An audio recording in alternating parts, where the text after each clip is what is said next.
അദ്ദേഹം ഉദ്ധരിച്ച ഈ ബെർത്തോൾട്ട് ബ്രെഖ്റ്റിന്റെ ഒരു നാടകത്തിന്റെ പേരാണ് mother courage and her children എന്ന് പറഞ്ഞാൽ ഇതിലെ കഥാപാത്രം അല്ലെങ്കിൽ നായികാസ്ഥാനത്തുള്ള കഥാപാത്രം ഒരു ക്യാൻറ്റീൻ ജീവനക്കാരാണ്. ക്യാൻറ്റീൻ എന്ന് പറഞ്ഞാൽ ഈ ആർമി സപ്ലൈസ് പോലുള്ള അവർ യുദ്ധത്തിനായി വല്ലാതെ മോഹിച്ചു. കാര്യം ആ യുദ്ധസമയത്താണ് ഈ സാധനങ്ങൾ വിറ്റ് മറിച്ച് വിറ്റുമൊക്കെ കൊള്ളലാഭം ഉണ്ടാക്കാവുന്നത്. എങ്കിലും അതിൻ്റെ ഒരു ക്ലൈമാക്സ് എന്ന് പറയുന്നത് അവരുടെ രണ്ട് മക്കൾ യുദ്ധത്തിന് പോയി കൊല്ലപ്പെടുന്നതാണ്. വാളെടുത്തവൻ വാളാലെ എന്ന് പറഞ്ഞതുപോലെ സന്ദർഭവശാൽ പറഞ്ഞു എങ്കിലും നമ്പ്യാർക്ക് അരുൺകുമാർ ഡോക്ടർ അരുൺകുമാറിന്റെ അത്രയും വിവരമുണ്ടോ എന്നൊരു കമന്റിൽ ചോദിക്കുന്നു. വിവരമുണ്ടോ നമ്പ്യാർ? അല്ല, അരുൺകുമാറിന്റെ ആ വിവരം എനിക്ക് വേണ്ട. അരുൺകുമാർ ഏത് വിവരം വെച്ചിട്ടാണോ ഇമാതിരി വിടുവായത്തം വിളമ്പുന്നത് ആ വിവരം എനിക്കില്ല.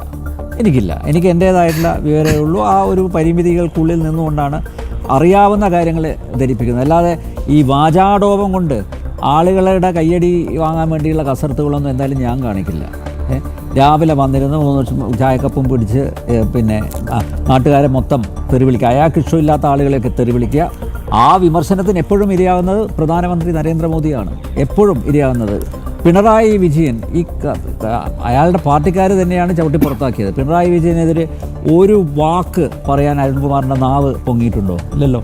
അപ്പോൾ സ്വാഭാവികമായും അജണ്ട വ്യക്തമാണ്.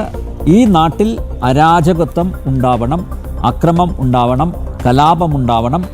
അങ്ങനെ കലാപമുണ്ടായിക്കഴിഞ്ഞാൽ നരേന്ദ്രമോദി രാജിവെച്ച് പുറത്തു പോകുമെന്നുള്ളതാണ് ഈ കൂപമണ്ഡൂകങ്ങളുടെ വിചാരം, അല്ലേ?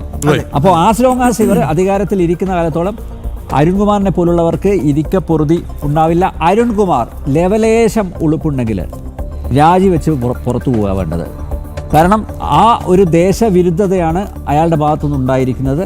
അയാളൊരു മാധ്യമപ്രവർത്തകൻ എന്ന നിലയിൽ, അല്ലാതെ ഈ പണം വാങ്ങി മാധ്യമപ്രവർത്തനം ചെയ്യുന്ന ആളാണെന്നുള്ള ഏകദേശം ഏറെക്കുറെ ഉറപ്പാണ്. ഒരു യഥാർത്ഥ മാധ്യമപ്രവർത്തനാണെങ്കിൽ ആ ബോധം അദ്ദേഹത്തിനുണ്ടെങ്കിൽ രാജിവെച്ച് പോകണം.